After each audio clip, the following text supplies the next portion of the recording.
우리 마음을 한번 다짐하겠습니다. 주여 말씀하옵소서. 말씀대로 지켜 행하는 우리 모두가 되기를 축복합니다. 나눔지 다 가지고 계시죠. 오늘 설교 제목이 무엇입니까? 이 땅을 지나 새하늘과 새 땅으로. 이 땅을 지나 새하늘과 새 땅으로. 질문 1번 시작. 죽음과 고통이 있는 이 세상의 질서에 만족하십니까? 만족하십니까? 나는 아픈 게 좋아. 나는 죽는 게 좋아. 나는 병원에 가서 수술 받는 게 좋아. 그런 분 있으십니까? 아무도 없어요. 제가 여러 번 만나서 나이 드신 분들 얘기할 때 이렇게 얘기를 하는 것을 많이 들었습니다. 나는 죽는 거는 겁 안 나는데 정말 아픈 거는 싫다. 죽는 게 진짜 겁 안 나는지 안 나는지 그거는 접어두고, 나 죽는 거는 겁 안 나는데 나는 정말 아픈 거 싫다. 안 아팠으면 좋겠다. 안 아팠으면 또 죽을 일도 별로 없잖아요. 어쨌든 우리가 이 세상에 살아가는 거, 이 세상 질서는 우리 싫습니다. 죽는 것도 싫고 아픈 것도 싫고 여러 가지 고통 당하는 거 싫고 만족할 수가 없습니다. 질문 2번 시작. 예수님이 선포하신 복음의 첫 말씀은 무엇입니까? 마태복음 4장 17절 말씀 우리 한번 같이 보겠습니다. 시작. 이때부터 예수께서 비로소 전파에 이르시되 회개하라, 천국이 가까이 왔느니라. 예수님의 복음 선포 첫 마디가 회개하라, 회개하라. 회개하라는 것은 우리 죄에서 돌아서라는 거거든요. 이 땅에 살아가는 우리의 이 삶의 모습이 잘못됐다는 겁니다. 돌아서라. 왜? 천국이 가까이 왔다. 천국에 들어가려면 돌아서야 됩니다. 돌아서지 않고는 갈 수 없다. 이것이 예수님께서 우리에게 선포하신 복음의 첫 마디입니다. 질문 3번 시작. 예수님의 선포에 의하면 우리는 어디에서 어디로 가야 합니까? 회개하고, 이 땅에서 회개하고 어디로 가야 됩니까? 천국에 가까이 왔다. 어디로 가라는 거예요? 천국으로 가라. 이 세상에서 천국으로. 이것이 우리가 지금 옮겨가야 될 과정입니다. 우리는 이 세상에서 새하늘과 새 땅으로 가는 순례자입니다. 더 중요하고 충격적인 사실은 거기에 탈락자가 있다는 사실입니다. 이 땅에서 다 새하늘과 새 땅으로 갈 수 있으면 얼마나 좋겠습니까? 그런데 거기에 탈락자가 있습니다. 새하늘과 새 땅으로 가는 순례의 길에서 절대 탈락하시면 안 됩니다. 대학 입시에서는 떨어져도 관계없어요. 재수하면 돼요. 대학 안 가도 돼요. 취업 떨어져도 돼요. 또다시 다른 데 시험 보고 두 번, 세 번 기회가 있고 이렇게 여러 가지 기회가 있습니다. 그런데 여기에서는 탈락하면은 더 이상 기회가 없습니다. 더 이상 기회가 없어요. 그 결정은 영원히 지속되는 거예요. 그래서 인생에 있어서 가장 중요한 것은 천국 순례의 길에서 탈락하지 않는 것입니다. 이것은 세상의 어떤 것보다 더 중요합니다. 입시보다가, 결혼보다, 취업보다, 돈보다, 건강보다, 권력보다 더 중요한 것은 이 순례의 길에서 탈락하지 않는 것입니다. 세상의 모든 걸 다 얻어도 여기에서 탈락하면 나중에 다 잃어버립니다. 세상에서 가진 게 없고 얻은 것이 없더라도 여기에 탈락하지 않으면 나중에 다 누릴 줄 믿습니다. 이것이 오늘 본문이 우리에게 말씀하는 내용이에요.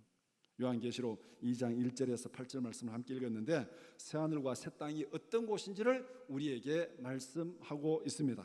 그 다음에 거기로 가는 순례의 길에서 탈락하면 안 되는 이유를 거기에서 말씀하고 있어요. 오늘 본문이 딱 두 가지 얘기하는 거예요. 새하늘과 새 땅이 어떤 곳인지, 우리가 갈 만한 곳인지, 가면 안 되는 곳인지 그것을 보여주고 있고, 거기 가는 길에 탈락하면 어떤 일이 벌어지는지 그것을 우리에게 말씀하고 있습니다.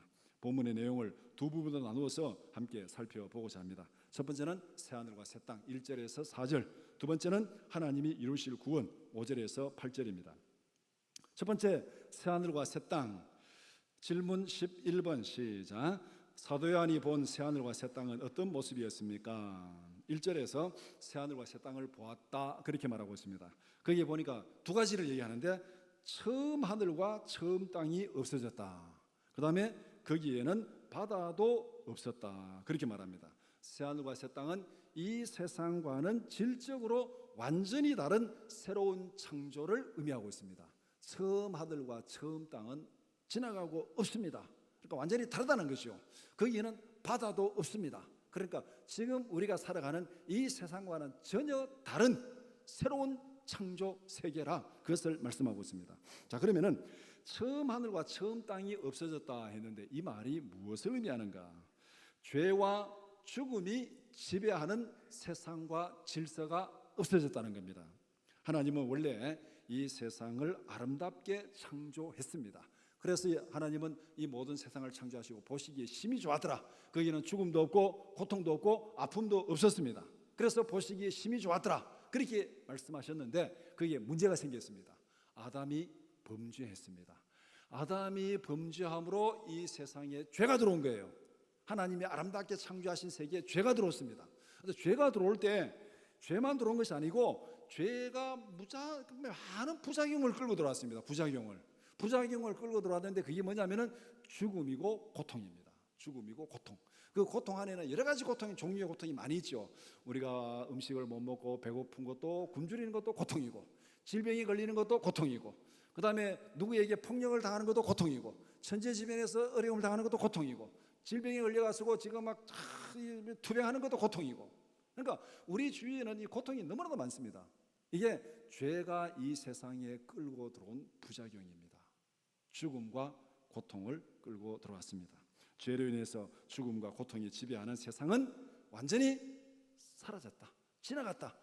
이 처음 하늘과 처음 땅이 없어졌다는 것은 죄로 오염되고 죄의 부작용이 난무하는 그 세상 질서가 완전히 다 지나가고 없어졌다 이 말입니다. 그 다음에 바다도 다시 있지 않더라 그렇게 말씀하고 있는데, 성경에서 바다는 죄와 죽음과 무질서를 상징하는 곳이 바다입니다. 죄와 죽음과 무질서. 그러니까 하나님의 창조 질서를 무시하고 하나님을 대적하는 모든 세력들이 다 사라졌다 그 말씀입니다. 보시기에 심히 좋았더라는 세상이 완전하게 회복된 세상, 그것이 바로 사도 요한이 바라본 새하늘과 새 땅입니다. 질문 12번 시작. 사도 요한이 본 새 예루살렘은 어떤 모습이었습니까? 새 하늘과 새 땅이 딱 보여지고 그 다음에 새 예루살렘을 보여줍니다. 왜 새 예루살렘을 보여주는가? 예루살렘은 하나님과 언약 백성이 만나는 성전이 있는 곳입니다.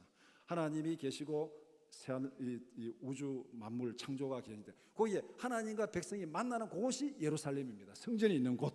그러니까 이 새 예루살렘은 질적으로 완전히 새롭게 변화된 하나님의 도성, 하나님과 피조물이 만나는 하나님의 도성을 말하고 있습니다. 사도 요한이 바라본 새 예루살렘의 특징을 오늘 본문에서 두 가지로 얘기하고 있는데, 첫 번째는 하나님께로부터 하늘에서 내려왔습니다. 인간에 의해서 세워지고 건설된 도시가 아니라는 것입니다. 예루살렘은 다윗이 왕이 되어가지고 그 여부수 민족을 치고 거기에 이 시온성을 건축했습니다. 수도로 삼았습니다. 그래서 예루살렘이 건축된 거예요. 그 다음에 솔로몬이 거기에 하나님의 성전을 지었습니다. 그래서 예루살렘이 하나님의 도성이 되었습니다. 사람이 만든 도시예요. 그런데 새 예루살렘은 하나님께서 하늘로부터 내려온 도성, 그러니까 하나님께서 완전히 새롭게 창조한 새로운 도시다. 다시 말하면 이 세상에, 이 땅에 있는 도시라면 거기는 죄에 오염되고 여러 가지 고통과 무질서가 있는 그런 곳이기 때문에 죄와 사망에서 완전히 분리된 거룩한 도성이다. 그 다음에 두 번째는 남편을 위하여 단장한 신부와 같았다 그렇게 말합니다. 남편을 위하여 단장한 신부는 거룩함과 성결함을 상징하고 있습니다. 그리고 신부는 하나님과 언약 백성과의 그 관계를 말하고 있습니다.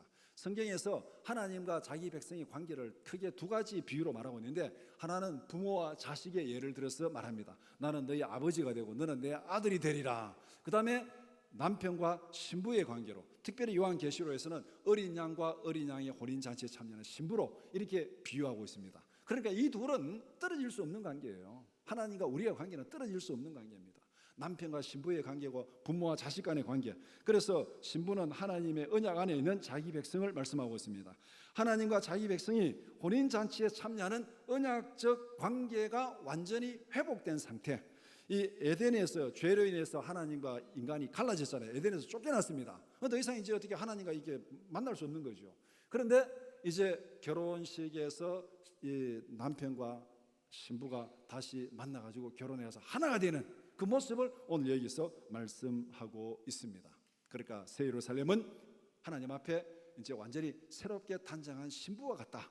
자기 언약 백성이라 하더라도, 아들이라 하더라도 아들이 좀 이렇게 막 모양이 엉망진창이 될 수도 있잖아요. 예를 들면은 이 누가복음에 있는 그 탕자의 비유, 아들이지만은 그가 막 아버지의 불순종하고 막 도망갔다가 나중에는 돼지우리에서 뒹굴다가 그렇게 돌아왔잖아요. 그러니까 아버지가 어떻게 했습니까? 옷 갈아입혀라, 목욕시켜라, 신발 갈아입혀라, 갈아 신겨라, 가락지 끼워라 해가지고 다 새롭게 이렇게 씻어가지고 정결하게 딱 만들어뒀잖아요. 바로 단장한 신부와 같더라. 우리도 완전히 변화된 그 상태로 하나님 앞에서 만나는 새 예루살렘, 하나님의 도성, 그것을 말씀하고 있습니다. 질문 13번 시작. 새하늘과 새 땅에 대해서 사도 요한이 들은 내용은 무엇입니까? 앞에 1절 2절은 사도 요한이 보았습니다. 본 것을 설명했고, 그 다음에 이제 하나님께서 사도 요한에게 새하늘과 새 땅, 새 예루살렘을 보여주고, 그 다음에 거기에 대해서 설명을 하고 있는 거예요. 설명을 하고 있는 것이 사도 요한이 들은 내용입니다. 그 들은 내용을 두 가지로 정리할 수 있는데, 첫 번째는 하나님이 그들과 함께 계신다. 하나님이 그들과 함께 계신다. 하나님이 우리와 함께 계신다. 이 말이 뭡니까? 임마누엘이라 하리라. 예수님이 우리 가운데 오셨을 때 그 이름을 임마누엘이라 하리라. 하나님이 우리 가운데 계신다. 하나님은 그들과 함께 계시고 그들은 하나님의 백성이 된다. 언약의 완전한 회복을 말씀하고 있습니다. 하나님은 그들 가운데 계시고 그들은 하나님의 백성이 된다. 탕자가 돌아와가지고 아버지 앞에 잔치자리에 참여한 그 모습과 똑같은 그런 모습을 얘기하고 있습니다. 이것은 요한복음 1장에서 예수님이 오실 때 선포하신 그 복음이 완전히 성취된 모습을 말씀하고 있습니다. 요한복음 1장 12절 말씀 시작. 영접하는 자 곧 그 이름을 믿는 자들에게는 하나님의 자녀가 되는 권세를 주셨으니, 하나님의 자녀가 되는 권세를 주셨으니 그들은 내 백성이 되고, 그 다음에 오늘 이 본문의 7절에 가면은 그는 내 아들이 되리라, 그렇게 분명히 말씀하고 있습니다. 그리고 요한복음 1장 14절 말씀 시작. 말씀이 육신이 되어 우리 가운데 거하심에 우리가 그의 영광을 보니 아버지의 독생자의 영광이요 은혜와 진리가 충만하더라. 하나님이 우리 가운데 계시는 그 모습이 완전히 성취된 상태, 그것이 바로 새하늘과 새 땅, 하나님이 그들과 함께 계신다. 두 번째는 죄의 결과로 나타난 모든 부작용이 다 제거되었다, 그렇게 말합니다. 이 땅에 죽음이 들어오고 고통이 들어오고 이거는 다 죄가 끌고 들어온 부작용입니다. 그 부작용들이 다 제거되었다. 4절에 이 나타나는 것, 눈물이 없고 죽음이 없고 애통하고 울부짖는 것이 없고 아픈 것이 다시는 없다. 여기에서 열거된 이거는 뭐냐면은 죄가 끌고 들어온 부작용들입니다. 그 부작용들이 새하늘과 새 땅에서는 없습니다. 그러니까 이게 얼마나 좋습니까? 아픈 것이 다시는 없다. 여러분들 참 아픈 것이 얼마나 힘듭니까? 병원에 가서 수술하고, 지금도 우리 병원에 입원하신 분도 있고, 또 수술하고 회복하시는 분이 있고, 또 오늘 감상문 보니까 또 화요일날 수술한다는 분도 있고, 정말 이 아픈 게 이게 너무 참 힘들잖아요. 이게 참 귀찮습니다. 저도 화요일날 CT 찍으러 가야 돼요. 전번에 제가 말씀드린 1년에 한 번씩 CT 찍으러 가야 됩니다. 이게 귀찮은 거예요, 이게. 그런데 아픈 것도 다시 없더라, 그렇게 말씀하고 있습니다.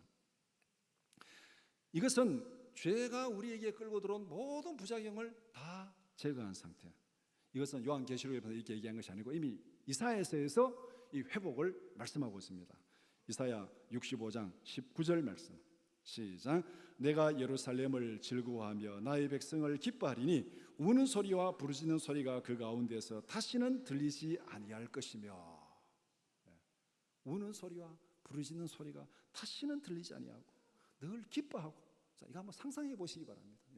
우는 소리와 부르짖는 소리, 탄식의 소리가, 아픈 것이 다시는 없고 항상 기뻐하는 그것이 하나님께서 만들어주신 새하늘과 새 땅입니다. 이렇게 보면은 새하늘과 새 땅은 영적으로 육체적으로 완전히 회복된 나라입니다. 영적으로 육체적으로.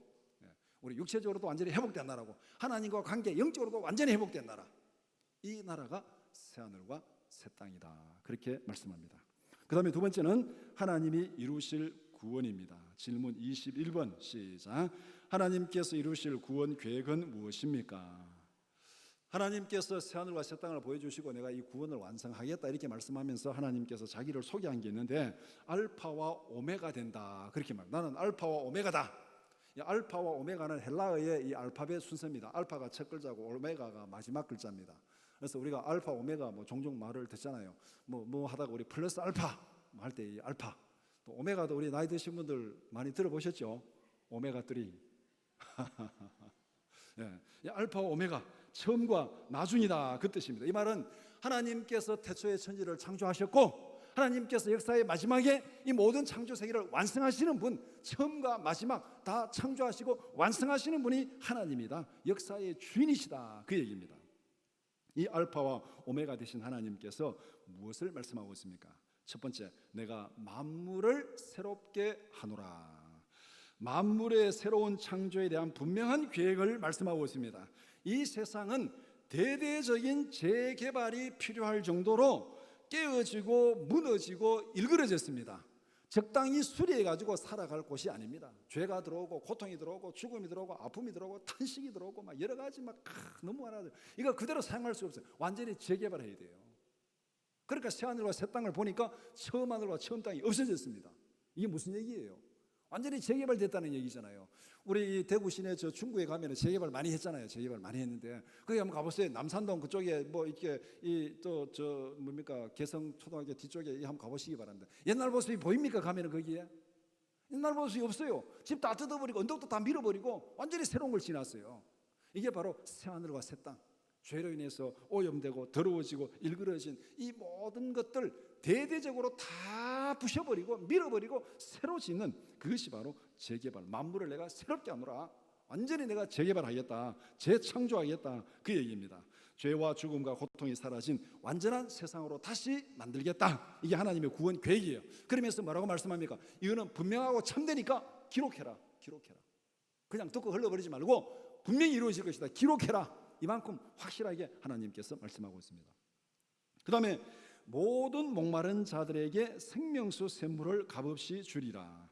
모든 사람들에게 영원한 생명을 선물로 주겠다고 말씀합니다.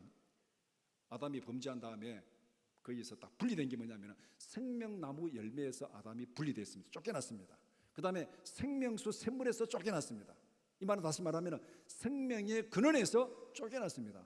그러니까 그들은 죽음을 당할 수밖에 없는 거예요. 그런데 이제 그 죄의 모든 것들이 다 제거되고 나니까 어떻게 되냐? 생명이 회복되리라. 생명이 회복되리라. 생명 샘물을 모든 사람들에게 값없이 주리라. 마음껏 마시라.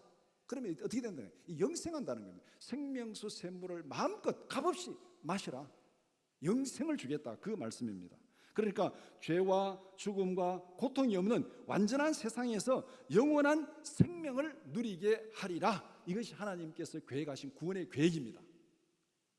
우리가 오래 사는 것도 중요하고 이 세상에 영원히 사는 것도 중요합니다. 만약에 이 세상에 영원히 사는데 이 세상에서 아프고 고통스럽고 막 이렇게 질병 가운데서 영원히 살면은 좋겠습니까? 안 좋겠습니까? 차라리 이래 아프니 내가 죽는 게 낫지. 그렇게 탄식하지 않겠습니까? 오래 사는 게 중요한 것이 아니고 건강하게 기쁘고 즐겁게 사는 게 중요한 거예요. 그래서 하나님께서 완전히 회복한 세상은 죄와 죽음과 고통이 없는 완전한 세상에서 영원한 생명을 살아가는 것, 이것이 바로 하나님께서 이루실 구원 계획입니다. 질문 22번 시작. 하나님께서 이루실 구원을 상속으로 받을 사람은 누구입니까? 앞에서 새하늘과 새 땅 좋습니까? 안 좋습니까? 나는 영원히 사는 거 싫어, 죽을래, 그런 사람 아무도 없어요. 고통 가운데 있으니까 차라리 죽는 게 낫다 그러지, 정말로 기쁘고 즐겁고 그러면 영원히 사는 게 정말 좋은 거잖아요. 그러니까 그것을 상속으로 받을 자가 누구냐? 오늘 본문에 이기는 자, 이기는 자는 하나님께서 이루실 구원을 상속으로 받습니다. 이기는 자, 하나님이 이기는 자에게 상속으로 주실 새하늘과 새 땅은 어떤 세상입니까? 앞에서 말한 대로 죄와 죽음과 고통이 없는 완전한 세상에서 영원한 생명을 누리는 정말 기쁘고 즐거운 세상, 이게 하나님께서 이기는 자에게 상속으로 주시는 세상입니다. 새하늘과 새 땅에 비해서 우리가 살고 있는 이 세상은 어떻습니까? 죄가 있습니다. 죽음이 있습니다. 고통이 있습니다. 그런데도 너무 빨리 지나가는 것이 아깝다고 난리예요. 이게 참 이중적인 고통이잖아요. 죄가 있고 죽음이 있고 고통이 있고 그러면 빨리 지나가다 좋다 기쁘다 즐겁다 빨리 지나갔으니까 기쁘다 좋다 즐겁다 돼야 되는데 그 빨리 지나가는 것도 아이고 왜 이렇게 빨리 지나가나고 또 한탄하고 있습니다. 기쁘고 즐거우면서도 또 지나가는 걸 한탄하고 있는 이중적으로 우리가 지금 고통을 당하고 있는 이게 이 죄의 질서 속에 살아가고 있는 우리의 모습이에요. 오늘 앞에 교동문 시편 90편을 읽었는데 순식간에 지나간다 그랬죠. 시편 90편 10절 말씀 시작. 우리의 연수가 70이요 강건하면 80이라도 그 연수의 자랑은 수고와 슬픔뿐이요 신속히 가니 우리가 날아가나이다. 이 땅은 지나가는 곳입니다. 7, 80년 지나가면은 다 비워줘야 될 새 집에 살고 있습니다. 우리가 다 비워줘야 될 새 집에 살고 있어요. 7, 80년 지나면은 난 하나님 앞에 건강한 몸을 받았으니까 이거 끝까지 유지하는 게 아니고 7, 80년 지나면 이 몸도 비워줘야 되고 나 우리 집 너무 좋은데 이것도 비워줘야 되고 나는 땅도 많은데 이것도 비워줘야 되고 7, 80년 지나면은 우리는 다 비워줘야 되는 새 집에 살고 있는 것이 이 땅에 우리가 살고 있는 모습입니다. 지나가는 곳이. 이 세상을 떠날 때 이사갈 영원한 집이 준비되어 있습니까? 이사갈 날이 있으면은 이사갈 집을 준비해야 되잖아요. 언제 우리 이사갑니까? 인생이 70이요 강건하면 80이에요. 거기에 뭐 조금 더 살 수도 있고 조금 덜 살 수도 있고 하여튼 대충 그렇습니다. 쉽게 말하면 100년 안에 거의 다 끝나는 그때 이사를 가는데 그때 이사갈 때 뭐 영원히 살 집을 준비하고 지금 이사갈 준비해야 되잖아요. 이사갈 날은 다가오는데 갈 집이 없습니다. 그럼 어떻게 되는 거예요? 이게 정말 난감하잖아요. 이게 이기는 자들에게는 하나님께서 준비하신 영원한 집이 있다 이렇게 말씀하고 있습니다. 자, 그럼 여기서 누가 이기는 자냐? 어떻게 하는 사람이 이기는 자냐? 이게 중요한 거잖아요. 이기는 자에게는 하나님께서 영원한 집을 준비해놨다 그랬는데 내가 이기는 자가 아니라면 그걸 못 받잖아요. 어떤 사람이 이기는 자냐? 성경에 이기는 자가 어떤 사람인지를 많이 설명해 주고 있고 또 특별히 요한계시록에는 요한계시록 2장 3장에 보면 소아시아 7교회들에게 하는 편지가 있습니다. 그 편지를 보면 이기는 자가 누군지를 상세하게 설명하고 있습니다. 그래서 특별히 한 군데만 제가 말씀 보겠습니다. 요한일서 5장 4절 5절 말씀 시작. 무릇 하나님께로부터 난 자마다 세상을 이기느니라. 세상을 이기는 승리는 이것이니 우리의 믿음이니라. 예수께서 하나님의 아들이심을 믿는 자가 아니면 세상을 이기는 자가 누구냐? 누가 세상을 이긴다 그랬습니까? 예수님을 하나님의 아들이라고 믿는 자, 그 다음에 하나님께로부터 난 자, 하나님의 아들을 믿는 자들에게는 하나님의 자녀가 되는 권세를 주셨다. 그러니까 이기는 자는 결국 뭐냐면 예수를 믿고 믿음으로 세상을 이기는 자, 이것이 이기는 자입니다. 우리가 이 땅에서 믿음으로 살아야 될 이유가 바로 여기에 있습니다. 우리가 신앙생활하는 거 때로는 귀찮습니다. 힘듭니다. 어렵습니다. 편하지 않습니다. 예수 잘 믿으려고 그러면 정말 부지런해야 돼요. 정말 부지런해야 됩니다. 주일날 교회에 나와서 예배 드리고 그 다음에 때로는 또 새벽기도 나와야 되죠. 또 기도해야죠. 또 성경도 읽어야죠. 내 귀찮은 게 뭐 그냥 대충 살다가 말지 됐다 천국 안 가면 되지 됐다. 그런 생각 들 때 있잖아요. 솔직히 말해가지고 잠 오는데 새벽기도 가야 되나 이거 참. 성경 읽기 싫고 막 잡으면 좋겠는데 또 성경 읽으라 그러니까 또 이거 뭐 읽는지 조는지 막 구분 안 되면서 그래 또 한다고 또 하고 막 그렇게 귀찮고 짜증날 때가 많이 있어요. 그래도 왜 우리가 믿음으로 살려고 발버둥 치고 이기려고 발버둥 쳐야 되냐면은 우리가 뭔지 싸움을 시작하면 이겨야 되잖아요. 지기 위해서 경기하는 사람은 없고 지기 위해서 싸움하는 사람은 없습니다. 이겨야 됩니다. 우리가 이 세상에 살아가는 지나가는 세상이에요. 지나가는 세상. 이 지나가는 세상에서 탈락자가 되면 안 됩니다. 탈락자가 되면 안 돼요. 이겨야 돼요. 우리가 이 믿음으로서 살아가고 믿음으로 이겨야 될 이유가 바로 여기 있다는 겁니다. 이기는 자에게 하나님께서 준비하신 이 세상을 상속으로 주겠다. 그 다음에 질문 23번 시작. 하나님의 구원에서 영원히 제외되는 사람은 누구입니까? 이기는 자에게는 하나님께서 상속을 주게 됐는데 그 상속을 못 받고 영원히 제외되는 사람 누구냐? 탈락하면 어떻게 되느냐? 나는 안 이기고 막 대충 여기서 살래. 그러면 참 좋아요. 그런데 만약에 이기지 않고 탈락되면 어떻게 되느냐? 그걸 알아야 됩니다. 탈락되면 어떻게 되느냐? 8절은 구원에서 제외되는 8가지 항목을 열거하고 있습니다. 첫 번째, 두려워하는 자들. 두 번째, 믿지 않는 자들. 세 번째, 흉악한 자들. 네 번째, 살인한 자들. 다섯 번째, 음행하는 자들. 여섯 번째, 점술가들. 일곱 번째, 우상 숭배자들. 여덟 번째, 거짓말하는 모든 자들. 이걸 한마디로 간단히 정리하면은 하나님을 믿지 않고 타락한 욕심대로 자기 마음대로 살아가는 사람, 딱 이렇게 정리할 수 있습니다. 하나님을 믿지 않고 타락한 욕심대로 살아가는 사람들, 구원에서 제외되는 사람들의 특징을 로마서 1장에서 이렇게 말씀하고 있습니다. 로마서 1장 28절 말씀 시작. 또한 그들이 마음에 하나님 두기를 싫어하며 하나님께서 그들을 그 상실한 마음대로 내버려 두사 합당하지 못한 일을 하게 하셨으니, 마음에 하나님이 없는 자들, 하나님이 없는 자들입니다. 상속으로 받지 못하는 자들은, 하나님께로부터 난 자들이 상속으로 받는데 하나님께로부터 나지 못한 자들, 마음에 하나님이 없는 자들, 이들은 하나님의 나라를 상속으로 받지 못합니다. 그러니까 하나님께서 그들 상실한 마음대로 그대로 버려두셨어요. 마음대로 살아가라 버려두셨어요. 이거는 쉽게 얘기하면 이렇습니다. 여러분들이 이제 막 명절을 앞두고 막 장보러 갔습니다. 장보러 가지고 막 다 이렇게 음식거리 사가지고 와가지고 이거는 냉장고에 넣고 이거는 냉동실에 넣고 다 넣고, 그게 포장지 박스는 어떻게 합니까? 포장지 박스는 버려놔, 옆에 버려놔라, 옆에 버려놓죠. 버려놨다 어떻게 합니까? 쓰레기통에 갖다 버려서 소각장에 갖다 태워버리잖아요. 하나님께서 마음에 하나님이 없는 자들은 그 상실한 마음에 버려두셨다는 것은 뭐냐면은 지금 쓰레기 소각하려고 지금 쓰레기 무더기 쌓아놓은 거예요. 무더기 쌓아놓은 거. 그게 이 땅에서 하나님 없이 살아가는 사람들, 하나님께서 지금 쓰레기 무더기 쌓아놓고 너 마음대로 해라, 지금 버려놨어요. 버려놨는데 하나님의 나라를 상속으로 받지 못하면 어떻게 되는가? 그냥 쓰레기 그냥 모아있는 상태로 그대로 있느냐? 그렇지 않습니다. 이 세상에서 살고 있던 새 집은 비워줘야 되는데 이사갈 집이 없습니다. 그러면은 어떻게 하는 거예요? 하나님 앞에서 끝까지 하나님의 뜻을 거역하는 자들을 위해서 하나님께서 예비하신 한 곳이 있습니다. 8절에 있는 말씀, 불과 유황으로 타는 못에 던지리니 이것이 둘째 사망이니라. 불과 유황으로 타는 못, 간단히 얘기하면 쓰레기 소각장입니다. 마음에 하나님이 없는 자들은 그 상실한 마음에 살도록 버려두셨습니다. 버려두셨어요. 그거는 버려둔 거는 그냥 너 잘 살아라 아니고 앞으로 쓰레기 소각하려고 쓰레기 더미 모아놓은 겁니다. 그걸 모아다가 영원히 꺼지지 않는 불에 던져서 태워버린다. 바로 8절에 있는 사람들이 그런 사람들입니다. 8절에 있는 사람들. 구원에서 탈락해도 괜찮습니까? 탈락하면 안 되겠습니까? 여기는 중간은 없습니다. 중간은 없어요. 상소로 받든지 탈락하든지.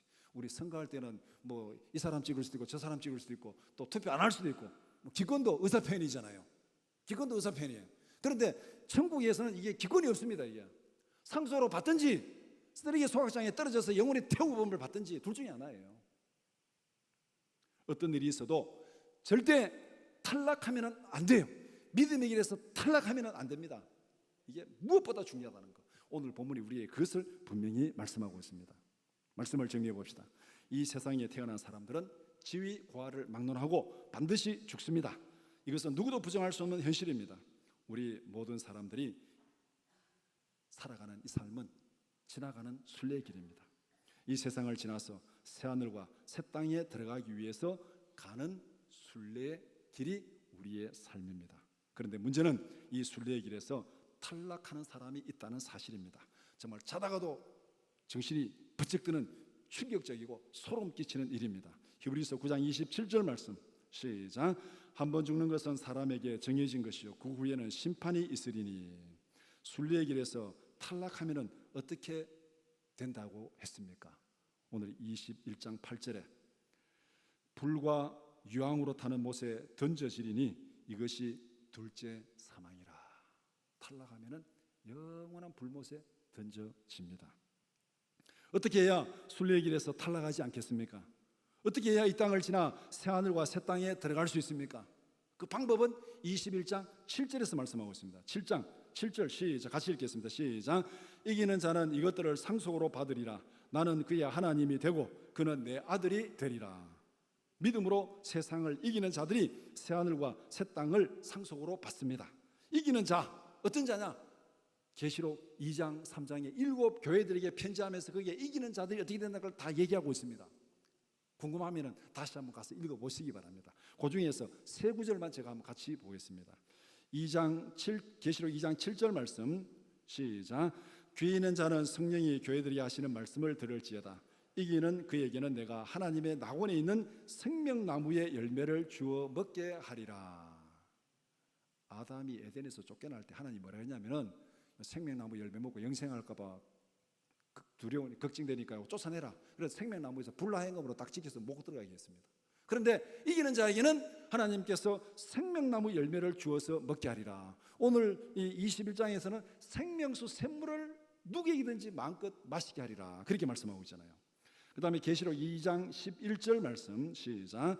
귀 있는 자는 성령이 교회들에게 하시는 말씀을 들을지어다. 이기는 자는 둘째 사망의 해를 받지 아니하리라. 8절에서 둘째 사망이 뭔지를 얘기했죠. 유황 불못에 던져져 영원히 고통당하는 게 둘째 사망이에요. 그런데 이기는 자에게는 둘째 사망이 없다. 그 다음에 계시록 2장 26절 말씀 시작. 이기는 자와 끝까지 내 일을 지키는 그에게 만국을 다스리는 권세를 주리니. 힘들고 어려워도 믿음으로 세상을 반드시 이겨야 될 이유가 여기에 있습니다. 귀찮아도 힘들어도 어려워도 믿음대로 살려고 발버둥 치고 믿음대로 살려고 애를 쓰고 노력하고 달려가야 될 이유가 바로 여기에 있습니다. 지나가는 세상에 마음 빼앗겨서 순리의 길에서 탈락하지 말고 하나님이 준비하신 영원한 나라에서 영원한 생명을 누리는 우리 모든 성도들이 되기를 주님의 이름으로 축원합니다.